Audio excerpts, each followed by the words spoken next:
Hey everyone, today I'm going to teach you how to create a shared folder on OneDrive. Without any further ado, let's get started. First, open your web browser and navigate to OneDrive.com. Once the page loads, go ahead and sign into your Microsoft account using your credentials. This will give you access to all your OneDrive storage and collaboration features. After signing in, wait a moment while the login process completes and your OneDrive dashboard loads. This is your main workspace where you can manage all your files and folders stored in the cloud. Now, once you're on your dashboard, direct your attention to the left side menu. Here you'll find a button labeled Create or Upload. Click on this button to reveal a drop-down menu with several options for adding content to your OneDrive. From this list, select Folder. This action will open a new folder creation window where you can customize your new folder. In this window, you'll see a field where you can enter a name for your folder. Type in a descriptive name that will help you easily identify this folder later.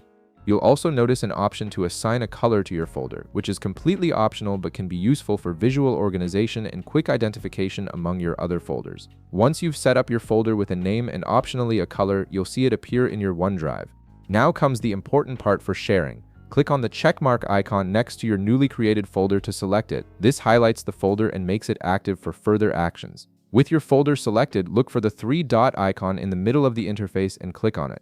This will open a context menu with various options for managing your folder. From this menu, select Share. This is the key feature that allows you to collaborate with others by giving them access to your folder. A sharing window will now appear on your screen. In this window, you'll see a field where you can enter email addresses. Simply type in the email address of the person you want to share this folder with. This person will receive an invitation to access the folder and collaborate on its contents. Finally, click the Send button to complete the sharing process. The folder will now be shared with the contact you added, and they'll receive a notification allowing them to access and work with the files inside. And that's it. You've successfully created a shared folder on OneDrive, making collaboration with your team or friends much easier. If this video helped you out, be sure to leave a like, subscribe, and I'll see you in the next one.